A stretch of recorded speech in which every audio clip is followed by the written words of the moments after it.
नमस्कार। मैं विजयपाल सिंह परिहार आज आपके सामने उपस्थित हूँ पॉलिटी का एक ऐसा टॉपिक लेकर।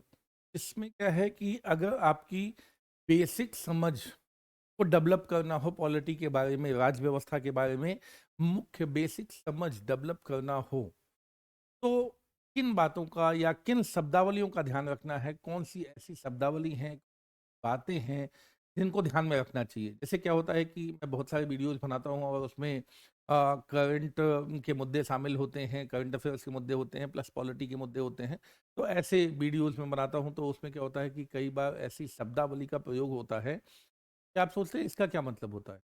अब कई बार तो मैं वही बता देता हूँ, लेकिन हर बार वही बताना संभव नहीं होता है, तो मुझे लगता है कि उसके लिए अलग से कुछ वीडियो होने चाहिए, ताकि क्या है कि अगर मान लीजिए, जैसे क्या है, उदाहरण के लिए ऐसा समझिए कि संविधान शब्द का उपयोग किया, तो अब जो लोग संविधान ही नहीं जानते हैं कि संविधान क्या होता है, तो फिर वहां पर क्या समझेंगे। तो ये एक समस्या है। तो वहाँ पर क्या होता है कि आपको ये रेफरेंस दे सकूँ कि भई अगर आपको संविधान समझना है कि संविधान क्या होता है, तो भई फलाना वीडियो देख लीजिए, है ना? तो ऐसे ही समझिए कि ऐसे बहुत सारे मुद्दे पॉलिटी को पढ़ते वक़्त आते हैं, जहाँ पर कुछ शब्दावलियों की या कुछ चीज़ों की समझ की आवश्यकता होती है।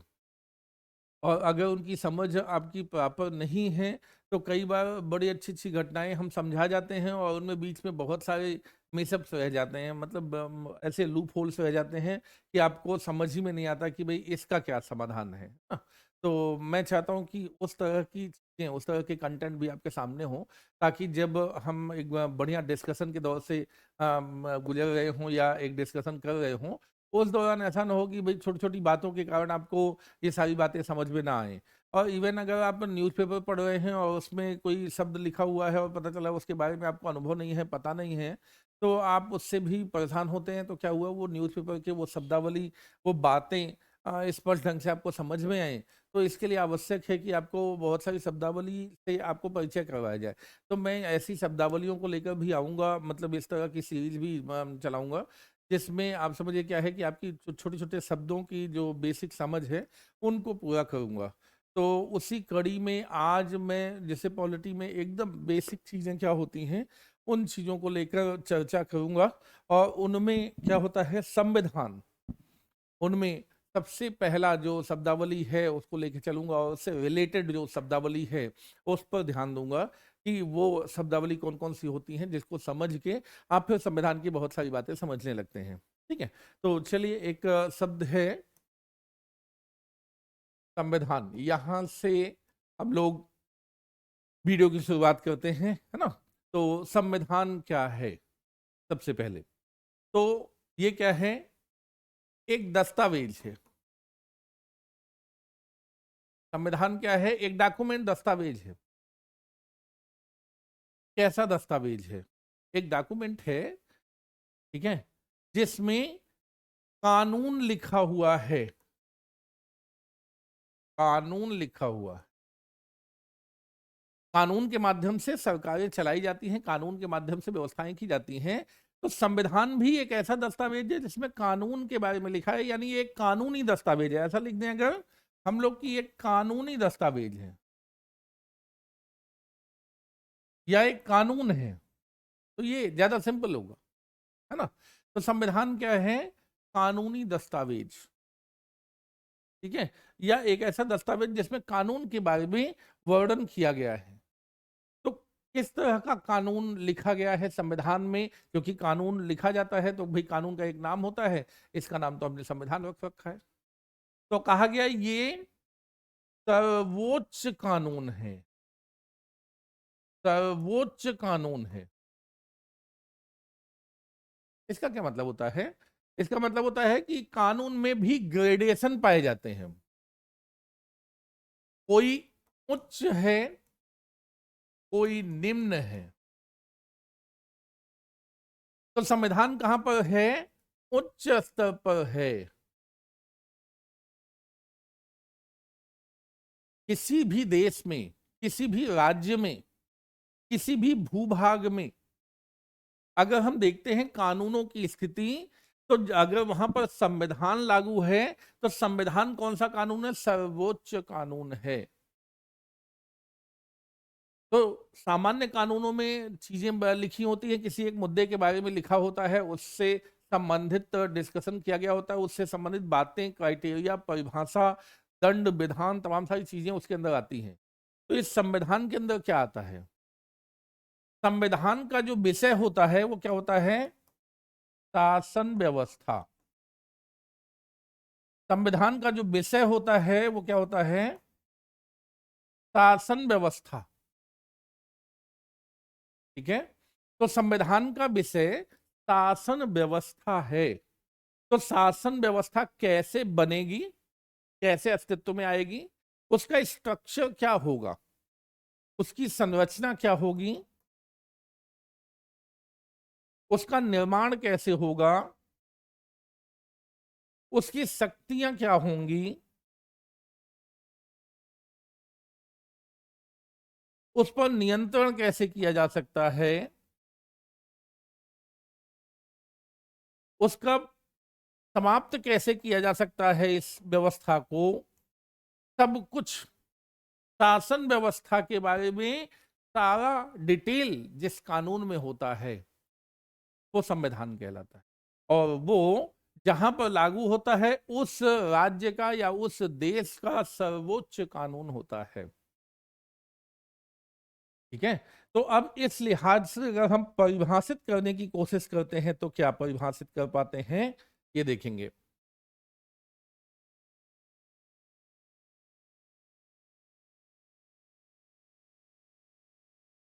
किसी देश या राज्य का सर्वोच्च कानून जिसमें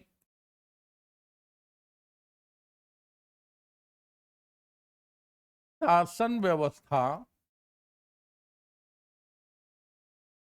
का निर्माण, उसकी संरचना,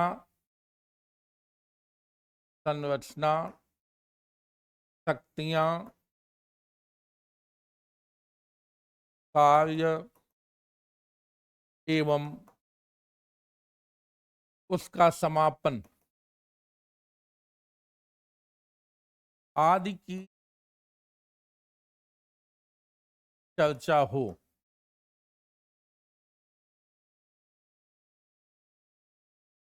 संविधान कहलाता है।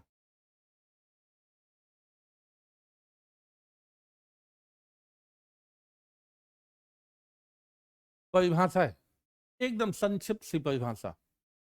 किसी देश में लागू होगा, वहां का सर्वोच्च कानून होगा। यहां पर देखेंगे क्या होगा, सर्वोच्च कानून होगा और इसका जो विषय होगा वो शासन व्यवस्था होगा। शासन व्यवस्था की संरचना कैसे बनेगी, उसका निर्माण कैसे होगा, उसकी शक्तियां क्या होंगी, उसके कार्य क्या होंगे, उसे कैसे समाप्त किया जा सकता है, इन सब चीजों के बारे में उसमें डिटेल जानकारी दी होगी। ये ऐसा कानून संविधान कहलाता है।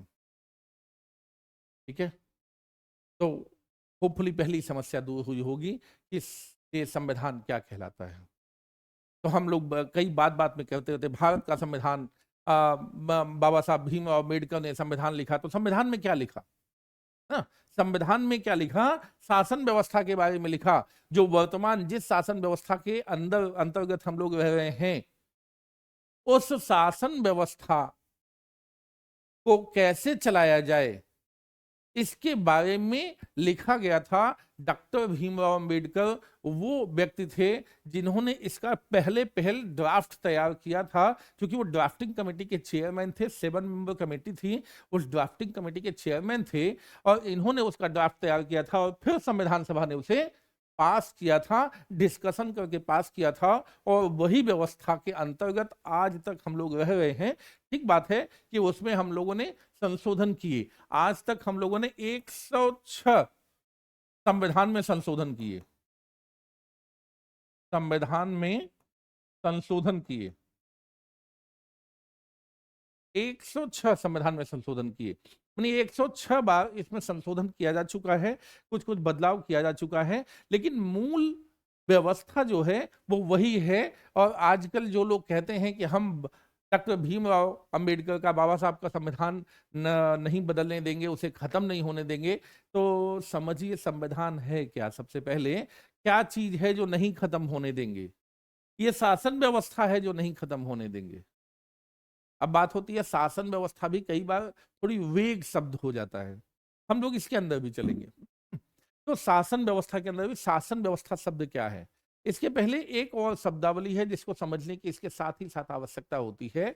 कोई कोई कहता है कि संविधान और संविधानवाद, संविधानवाद ये क्या एक ही है या अलग है? तो अभी तो हम लोगों ने क्या बात की, संविधान की बात की, संविधानवाद की बात नहीं। वाद का मतलब क्या होता है, जब शब्द लग जाता है वाद का मतलब होता है ये एक विचार है,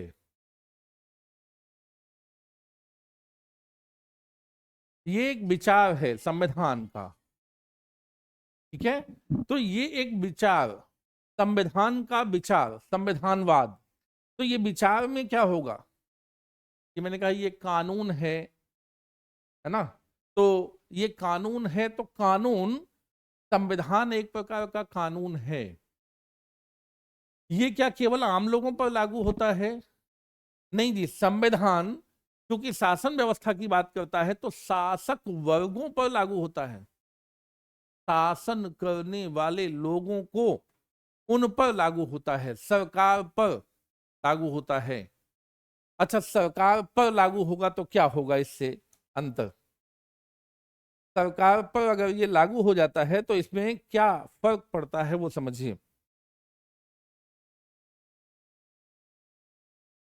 ये सरकार पर लागू होता है तो सरकार को मनमाना व्यवहार नहीं करने देता और जनता के अधिकारों की रक्षा करता है।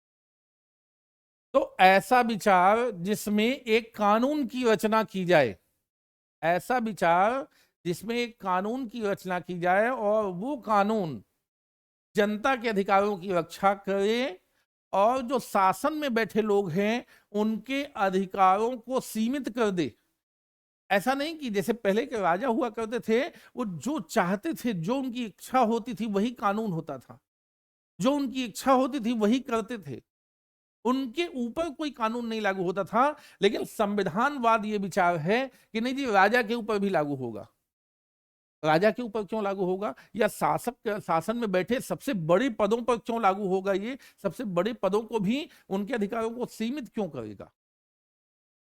इसलिए करेगा क्योंकि कभी कभी वो मनमानी करने लगते हैं, और मनमानी जब होती है, मनमाना व्यवहार, मनमाना व्यवहार, और ये मनमाना व्यवहार जो किसी का होता है वो बड़ी समस्या पैदा करता है। मतलब जनता के अधिकारों को कभी भी छीन ले, जनता से जैसा चाहे वैसा व्यवहार करे और जनता कुछ न कर सके, है ना। तो इस मनमानेपन पर अंकुश लगाता है ऐसा विचार कि एक ऐसा कानून होना चाहिए जो शासक वर्ग के मनमाने व्यवहार पर अंकुश लगाए, संविधानवाद कहलाता। तो ये एक विचार या एक सिद्धांत है कि कोई भी देश ऐसा होना चाहिए, आज आधुनिक व्यवस्था है कि अब देशों को कैसे संचालित होना चाहिए, तो संविधान के अंतर्गत संचालित होना चाहिए। चाहे उसमें राजा शासन करता हो, चाहे उसमें कोई चुना हुआ व्यक्ति शासन करता हो, जैसा भी व्यक्ति शासन करता हो, लेकिन क्या है, संविधानवाद विचार कहता है कि हर जगह पर एक कानून होना ही चाहिए जो उस शासन करने वाले व्यक्ति को, चाहे वो राष्ट्रपति कहलाता हो, चाहे वो प्रधानमंत्री कहलाता हो, चाहे वो राजा कहलाता हो, चाहे जो कहलाता हो, अलग अलग देश में अलग अलग व्यवस्थाएं हैं, कोई भी ये कहलाता हो, ठीक है, कैसा भी व्यवस्था हो, लेकिन बात होती है कि उसको मनमानी शक्तियां ना हो, मनमाना व्यवहार उसको न करने दे। तो यहां मनमाने व्यवहार को रोकने का जो विचार है, जो शासन में बैठे लोगों के मनमाने व्यवहार को रोकने का विचार है, वही संविधानवाद है। बहुत पुराने समय में क्या होता था, शासन पे बैठे लोगों को धर्म के द्वारा, पाप और पुण्य के द्वारा, कि ये करेगा राजा तो पाप होगा और ये करेगा तो पुण्य होगा, इसके द्वारा रोकने की बात होती थी। लेकिन हम कोई अपना भौतिक तरीका नहीं बनाते थे जो हमारी धरती पर लागू हो सके, यानी जो हम अपने व्यवस्थाओं के माध्यम से लागू कर सके, बल्कि हम देवताओं पर या दैवी शक्तियों पर छोड़ देते थे। आज संविधानवाद के विचार ने उन दैवी शक्तियों के विचार को रिप्लेस कर दिया है। तो क्लियर समझ में आया? अब देवताओं पर हम नहीं छोड़ते, हम कहते हैं जी ये कानून है और इस अनुसार आपका व्यवहार नहीं हुआ तो जी कोर्ट में चलिए, है ना? तो आपका व्यवहार इस अनुसार होना चाहिए। अच्छा, कोर्ट में अगर नहीं जाएंगे तो कम से कम हट तो जाएंगे, ये हटा तो देंगे ही। भाई कहीं पर कोर्ट में जाने का विचार होता है, कहीं पर कोर्ट में जाने का विचार नहीं होता तो उनको हटा देने का विचार होता है। कम से कम ऐसा आदमी ऐसे पदों पर तो नहीं होना चाहिए जो पद क्या होता है, हमारे जीवन को महत्वपूर्ण तरीके से प्रभावित करते हैं। तो ये समझना यहां पर है। तो संविधान और संविधानवाद, इसमें अंतर समझ गए होंगे आप, और संविधान क्या है ये भी अच्छे तरीके से समझ गए होंगे, संविधानवाद उसमें क्या है वो समझ गए होंगे। ठीक है, अब हम बात करते हैं उस शब्द की जहां पर क्या है, हम शासन व्यवस्था शब्द को लेकर चले थे। शासन व्यवस्था शब्द क्या है उसके बारे में थोड़ी बात करते हैं हम लोग। चल,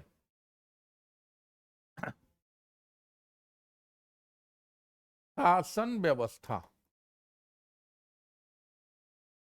अब इन शासन व्यवस्था को कैसे समझना है वो देखें।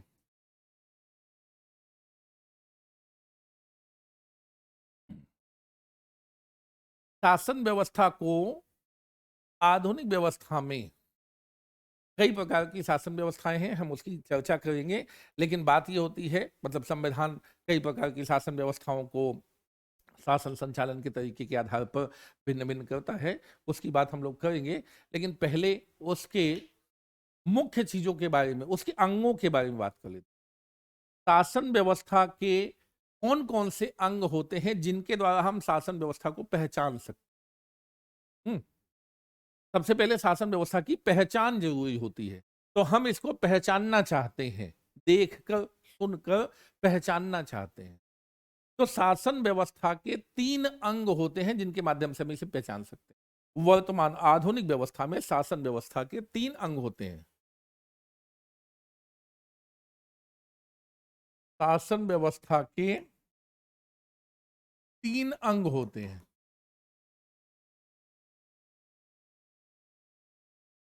क्या होता है?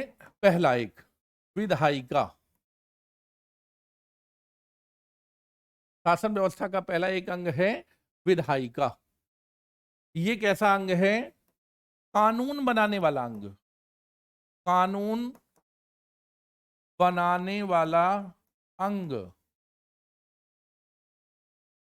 संविधान में शासन व्यवस्था का जिक्र होता है और शासन व्यवस्था में एक अंग बनाया जाता है जिसका नाम विधायिका होता है, जो आगे के कानून बनाता है, जो संविधान के अंतर्गत आते हैं और संविधान के सबऑर्डिनेशन में काम करते हैं। यानी मैंने कहा ना कि संविधान सर्वोच्च कानून है, तो उससे नीचे कौन सा कानून होगा, ये विधायिका बनाएगी। ठीक है, तो विधायिका उन कानूनों को बनाने वाला अंग है। जो बाकी के कानून होंगे देश में लागू होंगे, उनको बनाने का काम विधायिका का होता है। और संविधान बनाने का काम किसका होता है? क्या वो भी विधायिका बनाती है? संविधान सभा बनाती है। संविधान को कौन बनाता है? देखिए यहां पर क्या है, संविधान को कौन बनाया? संविधान सभा। ठीक है, तो इसको बनाया संविधान सभा। कभी चर्चा करेंगे संविधान सभा, भारत में संविधान सभा का निर्माण कैसे क्या हुआ। लेकिन अभी समझिए, संविधान सभा जनता से चुनकर ऐसे लोग जो संविधान के निर्माण के लिए स्पेशली चुने गए हों, वो लोग आके संविधान सभा बनाते हैं, उनसे मिलकर एक संविधान सभा बनती है और वो संविधान का निर्माण करते हैं। तो यानी जनता से ही स्टार्ट हो रहा है आज का सबसे अच्छा तंत्र, जिसे लोकतंत्र कहते हैं। अच्छा, और तंत्रों के बारे में भी हम बात करेंगे, लेकिन यहाँ पर समझिए आजकल सबसे ज्यादा प्रचलित है लोकतंत्र। और लोकतंत्र में क्या होता है, जनता से चुने हुए लोग आते हैं, एक सभा में बैठते हैं, जिस सभा को संविधान सभा कहते हैं। संविधान सभा द्वारा संविधान का निर्माण होता है और संविधान में शासन व्यवस्था का जिक्र होता है और शासन व्यवस्था में एक अंग होता है जिसको विधायिका कहते हैं। विधायिका कानून बनाने वाला अंग है जो बाकी देश के लिए अन्य जितने प्रकार के कानून होते हैं वो बनाता है। ठीक है। अब हमारे यहां देखिए केंद्र सरकार है और राज्य सरकारें हैं। ठीक है। दोनों जगह अपनी अपनी विधायिका होगी। केंद्र सरकार की अपनी विधायिका और राज्य सरकार की अपनी विधायिका। केंद्र सरकार की विधायिका को क्या कहते हैं? संसद। राज्य सरकार की विधायिका को विधान मंडल। भारत में विधान मंडल। ठीक है। तो यहां पर केंद्र सरकार की विधायिका को हमने नाम दिया संसद और राज्य सरकार की विधायिका को विधानमंडल। और इनके दो सदन होते हैं, एक को कहते हैं लोकसभा, एक को कहते हैं राज्यसभा। ठीक है। और यहां पर विधानमंडल के भी दो सदन होते हैं, एक को कहते हैं विधानसभा और एक को कहते हैं विधान परिषद। विधान परिषद। ठीक है। तो केंद्र और राज्य, तो केंद्र में इसको संसद कहते हैं और इसके दो सदन हैं जिसको लोकसभा और राज्यसभा कहते हैं। राज्य में विधानमंडल और विधानसभा और विधान परिषद कहलाते हैं। तो इसके बारे में समझ पाए कि विधायिका क्या है। पहला अंग, इसके तीन अंगों की बात हम लोगों को करना है। तीन अंगों की बात करना है जिसमें से पहला अंग जिसे विधायिका कहा गया, और विधायिका इस तरीके से जानी जाती है, ये कानून बनाती है देश के लिए। ठीक है। दूसरा कार्यपालिका। कार्यपालिका कानून को लागू कर शासन का संचालन करना ना, या शासन के संचालन करने के लिए कानून को लागू करना। शासन का संचालन करना,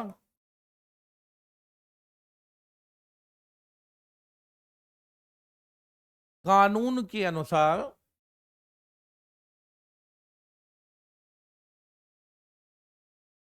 तो कानून के अनुसार हम शासन का संचालन यहां करेंगे कार्यपालिका के अंतर्गत।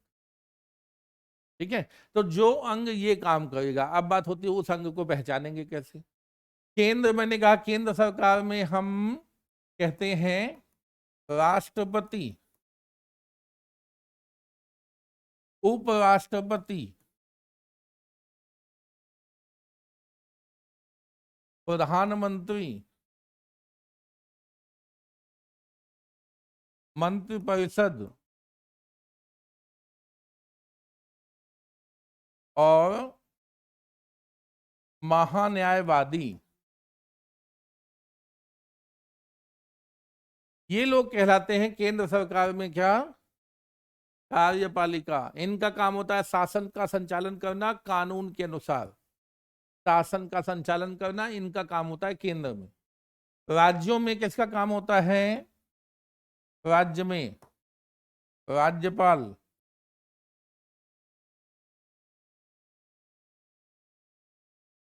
मुख्यमंत्री, मंत्रिपरिषद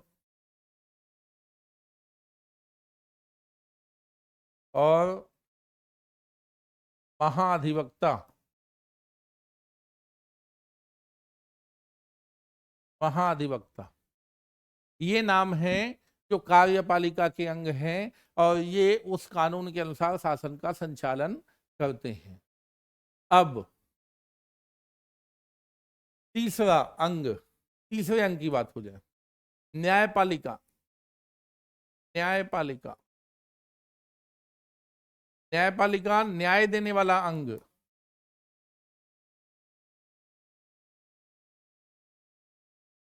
न्याय देने वाला अंग न्यायपालिका कहलाता है। इसमें कौन से हैं? तो न्याय देने वाला अंग केंद्र और राज्य सरकार का अलग अलग नहीं है। हमारे यहाँ न्याय देने वाला अंग ऐसे है जिसमें सबसे ऊपर कौन सा है? सर्वोच्च न्यायालय। यहां राज्य स्तर पर उच्च न्यायालय।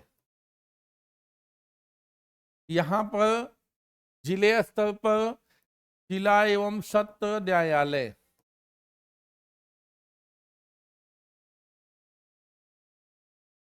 जिला एवं सत्र न्यायालय, ये इस तरीके से आपस में एक दूसरे से जुड़े हुए एक समूह के रूप में न्याय देने की व्यवस्था हमारे यहाँ काम करती है।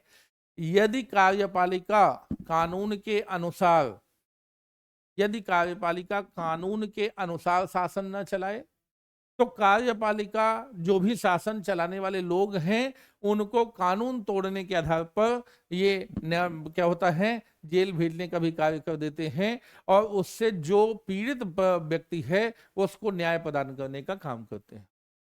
प्लस विधायिका क्या करती है, विधायिका का बनाया हुआ कानून यदि संविधान के अनुसार नहीं है, क्योंकि संविधान तो सर्वोच्च है, यदि वो संविधान के अनुसार नहीं है तो फिर क्या करेंगे, विधायिका के बनाए गए कानून को शून्य करेंगे, समाप्त करेंगे कि भाई ये संविधान के अनुसार बनाइए, है ना, मनमाना मत बनाइए, कुछ भी कानून मत बनाइए, ये हमेशा संविधान संगत होना चाहिए। ठीक है, तो यही समझिए क्या है, इनको न्यायपालिका को संविधान को एक तरीके से गारंटी देने वाला संस्था बनाया जाता है कि संविधान के अनुसार कानून बन सके और उसी कानून के अनुसार देश का शासन चल सके, इसके लिए ये सब देखभाल करने का कार्य करता है।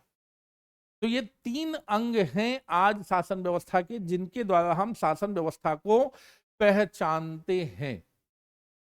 तो शासन व्यवस्था को सबसे पहले पहचानना है कार्यपालिका, विधायिका और न्यायपालिका, इन 3 अंगों से। अब बात होती है, कुछ और तरीके होते हैं, तो शासन व्यवस्था का वर्गीकरण देख लेते हैं। तो कुछ और तरीके होते हैं जिनसे हम पहचानते हैं इनको। तो यहां पर कुछ और तरीके में देखें, शासन व्यवस्था का वर्गीकरण करते हैं। शासन व्यवस्था का वर्गीकरण। अब वर्गीकरण में क्या है, तो एक चीज हमेशा ध्यान रखना है जब भी हम बात करें वर्गीकरण की, तो वर्गीकरण में सबसे प्रमुख बात क्या होती है कि उसका आधार स्पष्ट होना चाहिए। किस आधार पर वर्गीकरण, जैसे मान लीजिए एक क्लास में है, एक क्लास की उदाहरण ले लेते हैं हम लोग। क्लास में इसको इसको वर्गीकृत कीजिए, है ना। तो क्लास को वर्गीकृत करें तो हम कई तरह से वर्गीकृत कर सकते हैं, जैसे लैंगिक आधार पर। आधार स्पष्ट होना चाहिए, मैंने कहा आधार, जैसे लैंगिक आधार पर, तो कितनी लड़कियां और कितने लड़के क्लास में हैं।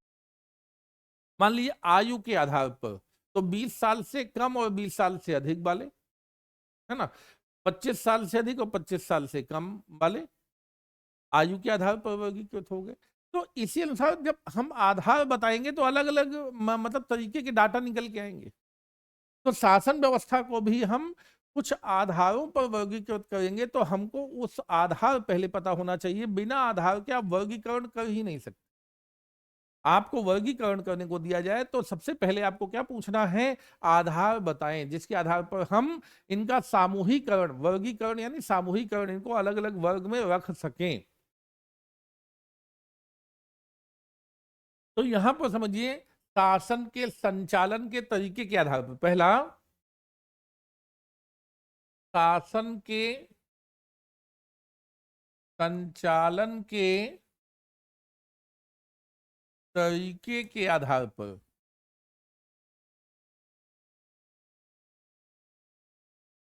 शासन के संचालन के तरीके के आधार पर इनका वर्गीकरण करना है। तो शासन के संचालन के जो प्रचलित तरीके हैं उनका उदाहरण लीजिए। यदि जनता शासन का संचालन करती है तो उसे कहते हैं लोकतंत्र। लोकतंत्र, जनता द्वारा यदि शासन का संचालन होता है तो कहते हैं लोकतंत्र। राजा द्वारा शासन का संचालन होता है तो कहते हैं राजतंत्र। पहले राजतंत्र ही था, पूरी दुनिया में राजतंत्र था, अब जनता द्वारा होने लगा है। कहीं कहीं सैनिक लोग शासन चलाते हैं तो कहा जाता है सैनिक तानाशाही।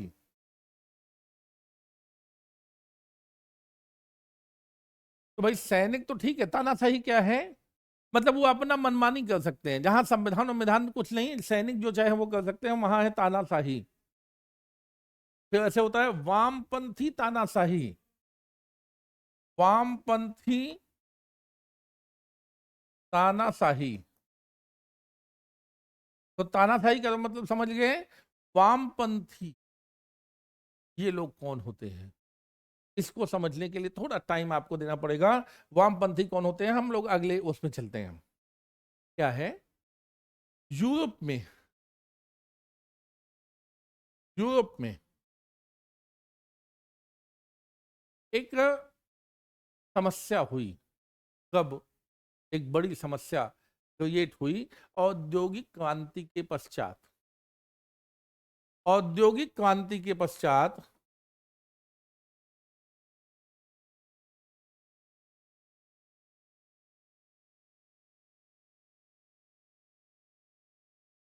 औद्योगिक क्रांति के पश्चात एक समस्या खड़ी हुई।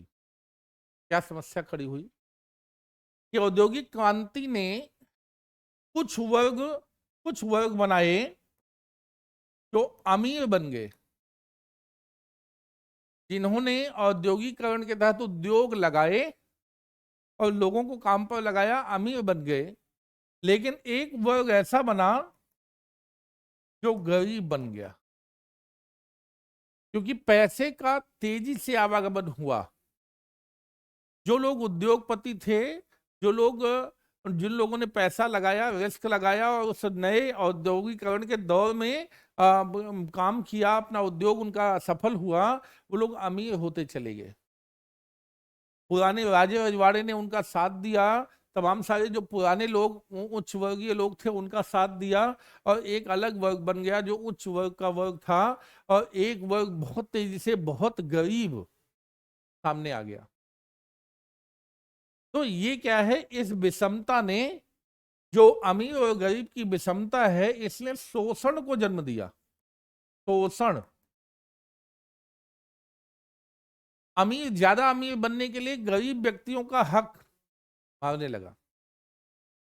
तो ऐसे में क्या हुआ कि ये शोषणकारी व्यवस्था आई और ज्यादा तेजी से आई। लोगों को महसूस होने लगा कि ये एक तरीके की समस्या है। एक नाम है कार्ल मार्क्स, और इनके एक साथी थे एंजल।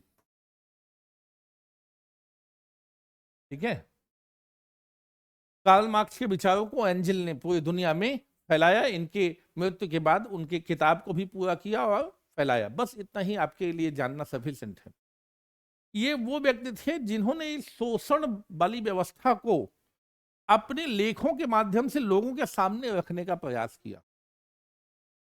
ठीक है, तो उन्होंने कहा कि ये व्यवस्था पूरी तरह गलत है, इस व्यवस्था को उखाड़ फेंकना चाहिए, क्योंकि ये क्या है, शोषण को जन्म देती है। और शोषण इसलिए हो रहा है कि व्यक्तिगत पूंजी, व्यक्तिगत पूंजी रखने की जो व्यवस्था है, यानी जो पूंजीवाद को जन्म देती है, जिसमें एक व्यक्ति का अधिकार होता है वो जितनी चाहे उतनी पूंजी कमाए और रखे, वो जो पूंजी है, व्यक्तिगत पूंजी, ये सारी समस्या की जड़ है।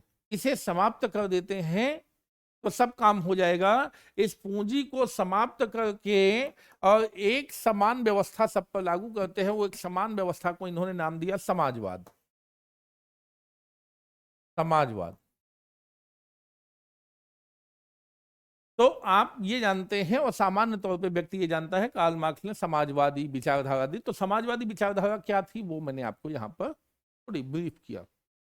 ठीक है, बहुत डिटेल में नहीं गए हम लोग, एक ब्रीफ किया कि क्या होता है। शोषणकारी जो विचारधारा, शोषण जो है उसको सामने रख के और एक तार्किक ढंग से कहा कि ये किस कारण से शोषण हो रहा है, व्यक्तिगत पूंजी रखने के कारण, यानी पूंजीवाद के कारण।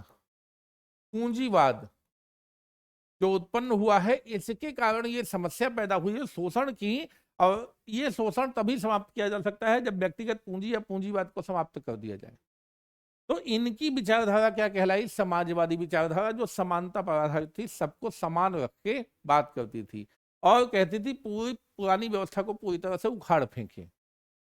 अब यहां पर एक चीज और सामने देखेंगे, फ्रांस, जब यूरोप में ये सब जगह चल रहा था तो फ्रांस में भी चल रहा होगा। तो एक होता है दाहिने बाएं। यहां पर समझना है कि फ्रांस में जैसे हमारे यहाँ विधायिका है या इस तरह के सदन होते हैं, तो वहां पर क्या होता है, सदन, ऐसा ही सदन, सदन में फ्रांस में क्या है, अध्यक्ष जैसे यहां पर बैठ जाए मुख्य चेयर पर, और कुछ लोग बाएं साइड में और कुछ लोग दाहिने साइड में बैठ जाएंगे। ऐसे ही होता है सभी सदनों में। तो क्या होता था कि ये जो बाएं साइड में बैठे लोग, बाएं साइड में यहां पर बैठे ये समाजवादी लोग, समाजवादी लोग यहां पर बैठते थे, और ये जो दाहिने साइड में है यहां वो बैठते थे जो चाहते थे कि नहीं जी, पूंजीवादी व्यवस्था तो बहुत अच्छी है, इसे तो चलना चाहिए, ये इसमें तो कोई दिक्कत नहीं है, और बढ़िया औद्योगिक क्रांति के माध्यम से इतने लोग अमीर बने और अच्छा अपना जीवन जी रहे हैं, तो इस व्यवस्था को कंटिन्यू होना चाहिए। यानी राजे रजवाड़े उच्च वर्ग के समर्थक, पुरानी व्यवस्था के समर्थक, पुरानी व्यवस्था के समर्थक, हमारी पुरानी व्यवस्था अच्छी है, वो लोग दाहिने साइड में बैठते थे। हमारी पुरानी व्यवस्था बेकार है, उसे बदल देना चाहिए, वो लोग समाजवादी लोग थे, वो बाएं साइड में बैठते थे। क्योंकि वो बाएं साइड में बैठते थे तो ये जो अध्यक्ष महोदय कहते थे भाई जो बाएं साइड में बैठे लोग हैं वो जो बात अपनी कहें, तो जो बाएं साइड में बैठे लोग हैं जब वो बात कहते थे तो इन्हें वामपंथी कहा जाने लगा, और जो अपनी पुरानी व्यवस्था के समर्थक चूंकि दाहिनी साइड में बैठते थे इन्हें दक्षिणपंथी कहा जाने लगा। तो आपको इसके साथ मैंने ये दो शब्दावली क्लियर की कि वामपंथी और दक्षिणपंथी क्या होता है, होपफुली क्लियर हुआ होगा। वामपंथी और दक्षिणपंथी, तो वामपंथी कौन लोग हैं, समाजवादी लोग ही हैं, जो पुरानी व्यवस्था को नष्ट करके एक नई व्यवस्था ले आना चाहते हैं जिसमें समानता आधारित व्यवस्था हो, कोई किसी का शोषण ना करे। अच्छी सोच है, कोई किसी का शोषण ना करे और एक बेहतरीन व्यवस्था। तो अब देखिए पीछे हम लोग क्या बात कर रहे थे, वामपंथी तानाशाही, हम लोगों ने बात की वामपंथी तानाशाही। तो है तो एक अच्छी विचारधारा जो पुरानी चीजों को उखाड़ के एकदम नई चीजें स्थापित करना चाहती है, लेकिन ये तानाशाही तरीके से ये काम करती है। यानी ये एक कोर ग्रुप बनाते हैं, कुछ लोगों का एक समूह बनाते हैं, केवल उन लोगों द्वारा ही जो बातें कही जाती हैं उतनी इंप्लीमेंट होती हैं। ये जनता की पूरी तरह से नहीं सुनते, जनता की अगर सुनने लगे तब तो लोकतंत्र हो जाता।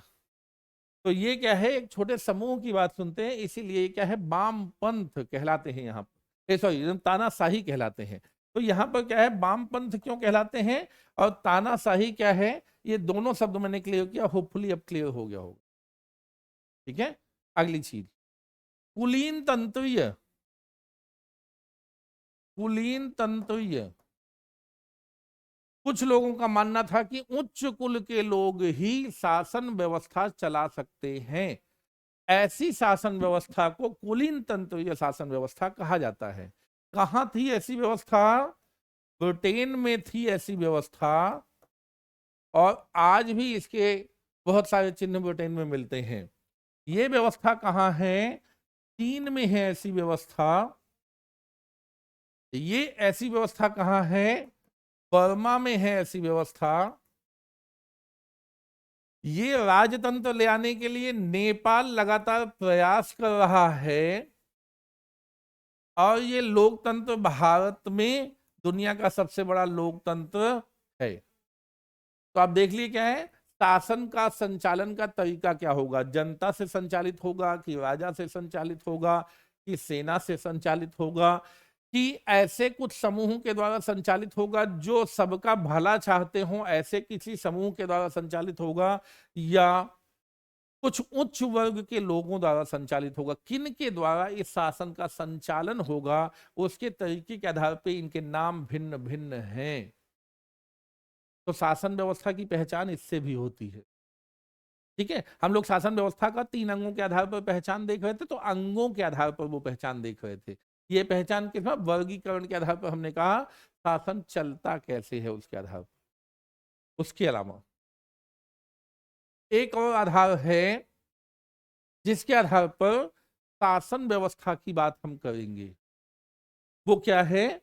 शासन व्यवस्था के संचालन के स्तरों के आधार पर, संचालन के स्तरों के आधार पर, शासन के स्तरों के आधार पर, है ना। तो ये संचालन के स्तरों के आधार पर क्या मतलब है, ऐसा समझिए, कोई सरकार दो जगह से चलाई जाती है, दो जगह से चलाई जाती है। जैसे ये केंद्र सरकार है और ये राज्य सरकारें हैं। यदि दो जगह से चलाई जाती है तो इसे कहते हैं संघीय व्यवस्था। संघ, संघीय व्यवस्था कहते हैं, ठीक है। और यदि सरकार केवल एक केंद्र से, केवल एक केंद्र से चलाई जाती है, शासन का संचालन केवल एक केंद्र से होता है, तो इसे क्या कहते हैं? एकात्मक व्यवस्था कहते हैं। एकात्मक, यूनिटरी व्यवस्था, एकात्मक व्यवस्था। जैसे एक जगह से क्या है, एग्जाम्पल लीजिए, ब्रिटेन एक राजधानी है, केवल वहीं से पूरे देश का संचालन होता है। फ्रांस, ठीक है। लेकिन ऐसा कहां होता है केंद्र और राज्य में बंटवारा? यूएसए, भारत, ऑस्ट्रेलिया, जितने बड़े देश हैं वो इस तरीके से शासन का संचालन करते हैं। जब जनसंख्या और क्षेत्रफल बहुत ज्यादा हो तब देश को संचालित करने की ये व्यवस्था सबसे उत्तम होती है। यानी दो जगह से शासन चलाइए, एक लोकल और एक पूरे देश का ओवरऑल। लेकिन अगर देश छोटे हो, जनसंख्या कम हो, तो आप एक केंद्र से ऐसा शासन चला सकते हैं, ठीक है। अब बात होती है कि क्या इतना समझ लेना, इतना समझने से पहचान जाएंगे आप, डिटेल तो अभी और है। हम संघीय व्यवस्था और एकात्मक व्यवस्था का डिटेल देंगे कि मान लीजिए भारत को एक संघीय देश कहा जाता है, तो उसके लक्षणों पर आए तो उसके बारे में कई लक्षण बताएंगे, ठीक है। तो वो डिटेल हम करेंगे, अलग अलग इनका डिटेल करेंगे। अभी केवल बात करते हैं पहचान की, केवल आप पहचान लीजिए। तो हम शासन व्यवस्था को पहचान रहे थे कि उनके अंगों के आधार पर, उनके शासन संचालन के तरीके के आधार पर, शासन में स्तरों के आधार पर हम शासन व्यवस्था की, अभी शासन के स्ट्रक्चर की पहचान कर रहे थे। तो इस टॉपिक में ओवरऑल क्या हम लोगों को मिला? संविधान क्या है, ठीक है, संविधानवाद क्या है, और संविधान के अंतर्गत जिस शब्द की चर्चा है वो है शासन व्यवस्था। तो शासन व्यवस्था क्या है और उसे कैसे पहचान सकते, तो शासन व्यवस्था क्या है और उसे कैसे पहचान सकते हैं, अभी केवल यहीं तक हम लोगों ने बात की। इस वीडियो में हम लोग इतनी ही बात करेंगे। होपफुली इतनी चीजें समझ आ जाने के बाद हम लोग इसकी एक एक बात की, जैसे लोकतांत्रिक व्यवस्था की बात करेंगे तो डिटेल में बात करेंगे, पूरा एक वीडियो बनाएंगे लोकतांत्रिक व्यवस्था की।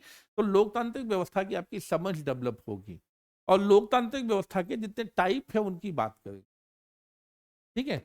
और बात करेंगे हम संघीय और एकात्मक देशों की, और देखेंगे क्या है, जैसे भारत में क्या है, हम लोग ये देखना क्यों चाहते हैं कि देखिए भारत को क्या कहा जाता है, भारत एक संघीय देश है,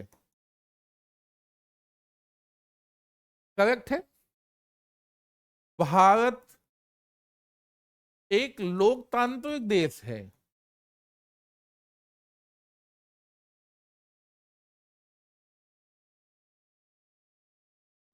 भारत एक संसदीय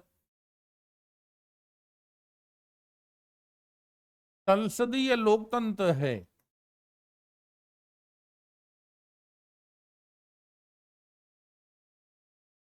ये जो शब्दावली है, ये जो सेंटेंस है, इनके मतलब डीप अंडरस्टैंडिंग होनी चाहिए, है ना। तो यहां चलना है, क्योंकि हम सबसे पहले अपने संविधान में शुरुआत करते हुए ही भारत एक संघीय देश की बात कर चुके हैं। तो बात होती है कि ये किस तरह से है, हमको समझना पड़ेगा। तो इसलिए मैंने सबसे बेसिक मुद्दा आपके लिए उठाया था आज, कि हम सबसे पहले तो जो समझ है वो यहां समझ सके कि संविधान क्या है। अब जब संविधान समझ लिया तो उससे जुड़ता हुआ शब्द संविधानवाद और उसके बाद शासन व्यवस्था की पहचान। तो हम एक मूल विषय पर थे आज। कोई करंट अफेयर्स नहीं, कोई ऐसी चीज नहीं है कि जो क्या होता है एकदम कोई घटना हुई हो जिसके बारे में मैंने विस्तार से वर्णन दिया हो। ये एक ऐसी चीज है जो समझ के आप देश के बारे में, देश की व्यवस्था के बारे में समझ पाएंगे। और ऐसे ही कुछ बेसिक वीडियो अभी और आपके सामने मैं ले आऊंगा, ताकि आप इसकी बेसिक जानकारी यानी बेसिक शब्दावलियों के बारे में बहुत क्लियर हो सकें। होपफुली मैं अपने प्रयास में सफल रहा होऊंगा, लेकिन बात इतनी सी है कि जब आप कमेंट के माध्यम से, देखने के माध्यम से, व्यूअरशिप के माध्यम से इसे देखेंगे, समझेंगे और इस पर जो भी अपनी प्रतिक्रिया होगी, देखिए कुछ गलत भी प्रयास हो सकता है, सही भी प्रयास हो सकता है। अभी तो आप बताएंगे देखने वाला, जिनकी नीड है, क्या आपकी नीड फुलफिल हुई। अगर आपकी नीड फुलफिल हुई, सब्सक्राइब कीजिए, जुड़िए और बताइए। और अगर आपको किसी विषय पर चाहिए कि कोई और जानकारी चाहिए जहां पर आपको कंफ्यूजन होता है, जहां पर समस्या होती है, तो मैं उस पर गाइड करूंगा, है ना। और बाकी मैं अपनी समझ से तो बहुत सारी ऐसी चीजें ले आता ही रहूंगा जो चीजें क्या है आपके लिए एक बेहतर समझ पैदा कर सकें। खासकर political structure, Indian political structure या इंडियन पॉलिटी का जो अच्छी समझ पैदा कर सकें, वैसा वीडियो में लाता रहूंगा। तो इसी आशा के साथ कि आप लोगों का अच्छा सहयोग मिलेगा। आज के इस वीडियो में बस इतना ही। Thank you very much.